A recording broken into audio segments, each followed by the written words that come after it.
Meyrick, thanks so much for taking time to talk this wonderful game of cricket again. A lot has been happening, I'd say, but I first want to start off with South Africa versus Sri Lanka. I think quite a one-sided affair for South Africa. Generally speaking, did you feel South Africa was sort of on track to play the cricket that they've been wanting to play for a while? Look, obviously it was a good series for South Africa. I expected a lot more from Sri Lanka, to be honest with you. I mean, they got hampered with injuries, obviously, as we all saw. I had a bit of doubt with our bowling to start off with, and it seemed to have come right. But I think the true test will be if we come up against the likes of Australia and England and New Zealand. I think then we'll be able to sort of know exactly where South Africa was standing. I think on the bowling side, we might need to just pump it up a bit. I don't know who would come in or who would go out. On the batting side, I think we were all right there. Yeah, because there was that talk, of Vian Mulder and, having an all-rounder. I think that's something maybe South Africa's lacked since Jacques Kallis has left. And we'll talk about Jacques Kallis in a bit. Do you feel Vian Mulder is the right chap? He's also been criticised saying that he doesn't have enough variation and he's just sort of bowling and doing his bit, but nothing fantastic, nothing to write home about. Yeah, you got to. I think. Look, difficult, and I haven't really been following the domestic cricket to see who are the other people that are available. Yeah. But having a look at him, you can see that he's one of those bowlers. I would say like a Craig Matthews, except Craig didn't really swing the ball. He could put the ball on a penny, every time. But I think you need to maybe just work a little bit more on his swing bowling a bit, then he'll be more dangerous. He does swing it, but not hugely. But and a bit of pace as well. If he had the pace of Craig Matthews and the likes of Jacques Kallis, and that consistent 130 odd mark would be perfect. Yeah. You spoke about bowling there, and just get your thoughts on Nokia. I mean, he is quick. I mean, he hits 150 without breaking a sweat. But Meyrick, he's only played 8 Test matches, and he's 27 years old. What do you think was sort of the delay of getting him into Test cricket? Man, if you look at Fanie de Villiers, he also only matured into international cricket at a very late age. So sometimes it does take time for certain people to break through. Maybe he was overlooked. I don't know, but yes, he gets up to at 150, as you say, and he's consistent up in the mid 140s. So he is one for the future. But his age might catch him up fairly quickly with the amount of cricket that he's played today. So let's hope that he keeps his fitness up and he continues the way he is. But as you say, it's probably matured late, and Fanie de Villiers played for years in first-class cricket before he got into international cricket.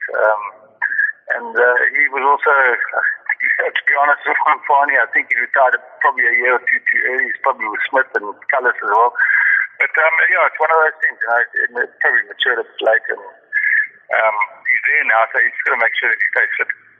Absolutely, yeah. Because we need a good bowling attack, especially because we're going up to Pakistan next. That's going to be an interesting one. Do you feel that South Africa will possibly blood one or two new guys because they've got quite a big squad there, or they're going to just stick with the same 11 that beat Sri Lanka? Yeah, they're going to have to play around with it, but obviously the pitches are a lot slower and lower bounces there as well. So we mentioned Mulder. Mulder will play a huge role, I think, on those type of wickets. As I said, he's got to swing the ball. They will probably play 2 spinners on those wickets. It's going to be a seriously tough tour. I've been there, and it's not lekker, and it's just it's very hot, and it's humidity, and the guys are going to have to drink a lot of liquid. Non-alcoholic liquid, I'm talking about. But it's going to be very interesting. I think that's going to be the first 2 tests of the season, where we also, as I said, where we will stand against England and Australia, but this will also be a 2 test as well to see where the bowlers are. If Ngidi and Panga will stay fit, So, they also although they're slow and flat, but those crease delivery areas are quite hard. So they take quite a bit of time on the knees and shins and feet, and that they have to look after themselves very well there. Yeah, definitely. So you said you played a bit in Pakistan. Was it quite an experience that you've always wanted to? Did you find Pakistan harder than India? Very similar. Very similar. Yeah, it's just there's nothing really to do there. You know, we stayed most of the time. We stayed in the hotels and just played ping pong out and sat around the swimming pool and all that, and we went to training and back to the hotel and wait for a match day. So yeah, it's gonna be a tough one. Because only 2 tests, but it will be interesting to see how we go about it. Yeah, thank goodness it's only 2. I'm not being negative. Yeah, because I think the last time we played in Pakistan was about 2006. So it's been a long time. So I think it is going to be an eye-opener and a tough one, a really, really tough one. Yeah, it looks like England are taking Sri Lanka to the sword as well. So there's definitely something wrong with Sri Lanka there. They really have collapsed. But yeah, anyway, it is what it is. Yeah. Big talk. I think the greatest all-rounder South Africa will ever have is Jacques Kallis. He's obviously the batting coach for England. A loss for South Africa, but in the same breath, good on Jacques. Yeah, very good on Jacques. I mean, he played for Middlesex for many years, so he's quite familiar with England and quite familiar with the people in England. It is a very sad thing for South Africa. I thought at some stage, because of Mark Boucher being head coach of the South African side, and they're big mates as well. They're like brothers. So I thought at some stage, Mark, I'm sure he had tried to try and get Jacques into the system there at some point. But yeah, it's very sad to see him go, but it's all very good for him as well. And I think he'll do extremely well. He's a very shy guy, and that. But yeah, I'm happy for him, and I hope he does well. Yeah, because I mean, if you just talk about his record, he's probably one of the most undervalued players, like I said. Because I'm actually follow the stats and the amount of centuries he scored and things like that. It's just I don't understand why more credit's not given to him. If you know what I'm trying to say, I think the best cricketer. But anyway, that's just my opinion. Yeah. So you're 100% right. I don't think Jacques the only one. I think they lost in South Africa that it could have been used a lot more. You know that. So we talk about the old buggers now. So the Vince van der Waals, yes, he got used at some point and out there on. And I think he's got his own coaching academy in townships in Cape Town. The likes of Barry Richards could have been used at some point. Yes, I know that he was in Australia for a long time doing commentary in Australia. But when he came back here, just to have somebody like that do, give talks and talk about his cricket to the current players would have been a great thing. And the Brian McMillans, all those guys, even the Craig Matthews, Adrian Capers, they've never been used, and I think they should have been used in the system at some point, or given some advisory sort of, how did you play? And it's a huge thing to have someone like that come in, and for the guys to listen to him talk about his career and help a little bit in the net every now and again, So absolutely. It's sad. Jacques, I don't think Jacques the only one. There are a lot out there that never used, and it's sad to hear that. Definitely. But I guess, time will tell everything. And I think, we chatted previously on the other interview that, Mark Boucher is a really good coach. I think he really, really is good. But it's nice if you've got everyone, I don't know how the coaching setup works, but beating the same drum. Because Mark Boucher comes from a winning culture. When he was in South Africa, they won, particularly in tests. And that mindset, I think, is still with him. He knows how to win. And that's also something that Jacques has deeply embedded in him. So it's going to be interesting to see the coaching dynamic of how that unfolds against Pakistan. For sure.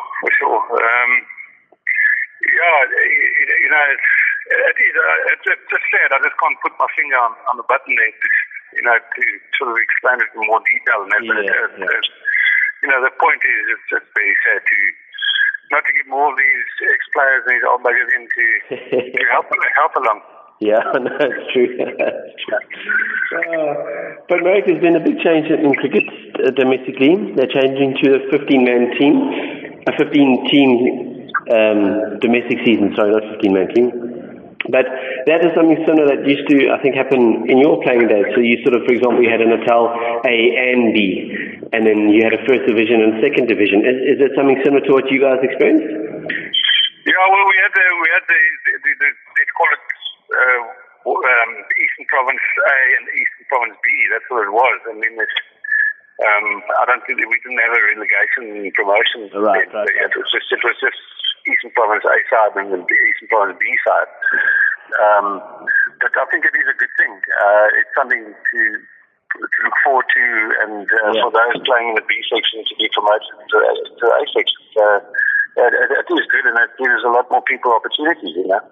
Yeah, it's going to be a lot more to fight for, which I think is absolutely brilliant. I mean, the same thing happened in England at some point. I think there were 18 or 20 county sides, and they split it into two sections. Sure. And also promotion and relegation, and that seemed to work. And we all looked and see where England is at this stage of the cricketing career. Yeah, I don't think it's going to kick off the time that they wanted to for obvious reasons, but I'm going to look forward to seeing it, because I think it just gives a whole lot of opportunity. You know, you need more coaches now and things like that. It's excellent. It gives guys opportunity to work through the ranks. Yeah, no, it's very, very, very good. Yeah, no, it is. I mean, also on the coaching side as well, you know, these courses that people go on to, these level 1, 2s and 3s, and you can only be a provincial coach or international coach if you have a level 3 or level 4 and things like that. I mean, let's say, let's take Alan Donald, for example.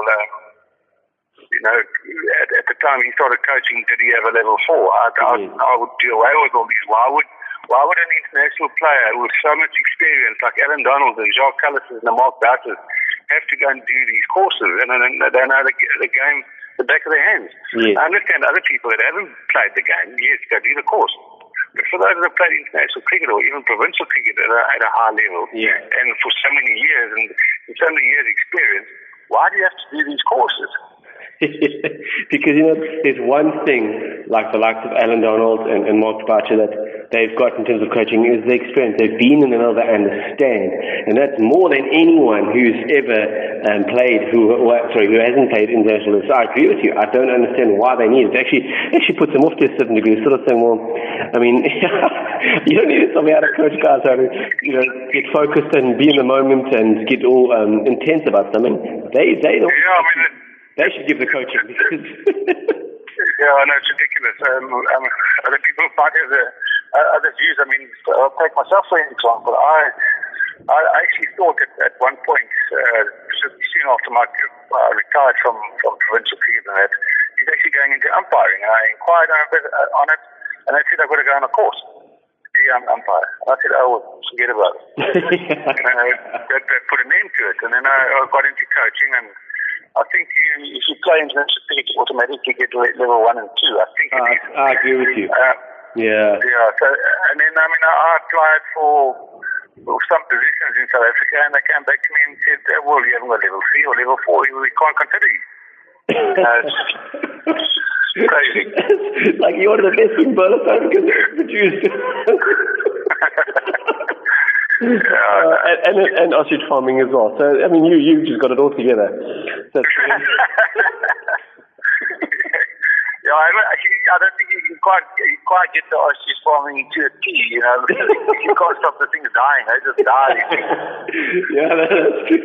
Just like you give them water. Yeah. No, lovely, Meyrick. Meyrick, it's so interesting. I saw there was an incident between Australia and India where Tim Payne shared a few words with one of the Indian batsmen, and he actually apologized.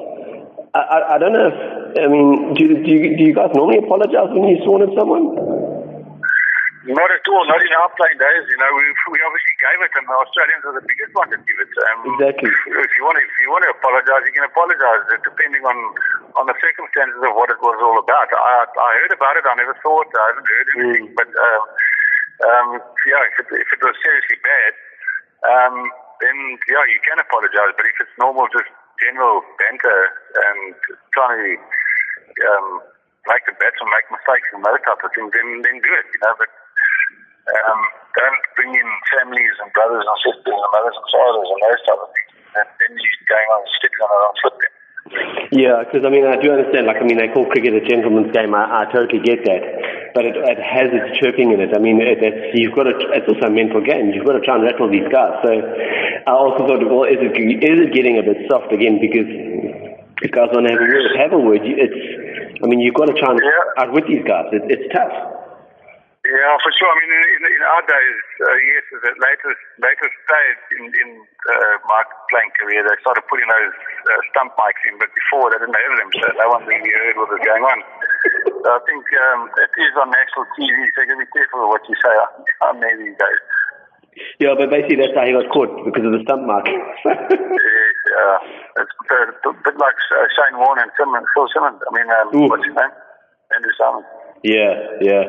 But Meyrick, did you ever get into trouble for saying something? No, not at all. So you were one of those clean cricketers? No, I think I would have got into serious trouble if there were mics on there. But a few words came out that should have come out, but it's one of those things.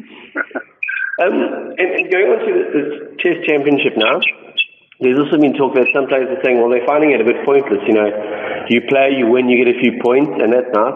But they want something more to play for, almost like a Test World Cup. Do you think that's a stupid idea, or does that make more sense? Yeah, I would do a World Cup. You've got a one-day ODI World Cup, T20 World Cup. Well, you do a Test World Cup, but there's got to be a home and away basis. It can't just be playing in India all the time, and then India don't come to South Africa. You probably 3 tests in India, 3 tests in South Africa. You take the points from there. But that'll take about 4 years to complete, wouldn't it? Because if you're playing home and away, you've almost got to play 2 tests at home, so to say. Yeah, no, you're right. So that'll be. Or they must just have one test, one at home, one at home. I don't know. Yeah. I haven't actually really thought about that. Yeah, because it just seems that cricket is really changing and trying to keep up with the times. So you're hearing all these different comments and things like that. But anyway, we'll make it is as it comes and see what we go from there. Yeah. Yeah, we'll see what happens. Yeah.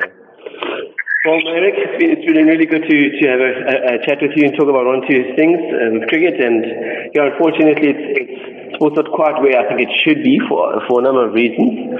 But really hoping we come off strong against Pakistan.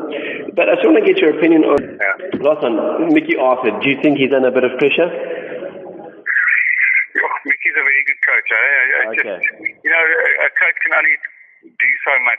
Once the off the field stuff, that's up to him. But once the players step onto the cricket field, it's up to the players. I don't think the coaches should be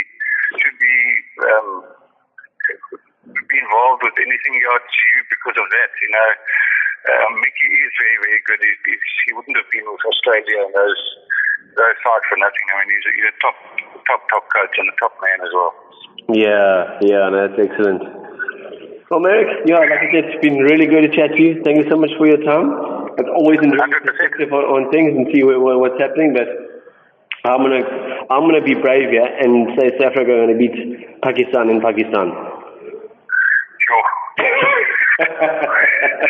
Sure. It's find me after the series again. We'll bet an ostrich egg on it. Okay, cool, 100%.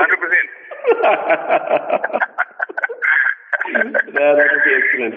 Very good. But then, sorry, I'm sort of hopping around now. You said 2 spinners. We should possibly pick 2 spinners to go to Pakistan. Yeah. We've got Ishav Maharaj, and then that's pretty much it, really.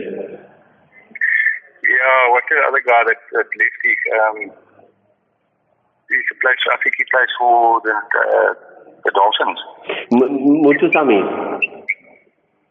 No, the other guy. See, I've been so out of this for quite some time. I don't know. Shamsi. Isn't he in the test squad? Shamsi. He's on the squad. So I haven't even seen the squad or anything like that, but they would need to. I reckon they'll play 2 spinners there. Okay. Yeah, that'll be interesting to see. Yeah. But I would like to see a new player that they've brought up in the squad, but we'll see if that happens. Because that also gets me as well. You pick a squad of 22, but you stick with the same 11. I understand injuries happen. I understand things don't always go the way they want. But then, why pick that squad if they're never going to play? Then surely SAA should be touring on the same time as those guys, and then you send those guys to play for SAA against Pakistan. Or was that me just thinking the logistics too difficult? Probably logistics too difficult, especially now in this COVID story. It could be something they could think about in the future. I think it's a good plan. Take both sides over there in case there's an easy A side and the guys right there anyway from the B side. And it also gives them, that they also touring Pakistan where, when they get do well enough in the B side, they come into A side, and there's a tour to Pakistan. I mean, he's already been there, he knows the conditions. Exactly. So, it's a sort of waste of time. You get all the hopes up Airman squad, but hey, never got to play. So, you're representing South Africa, but you didn't.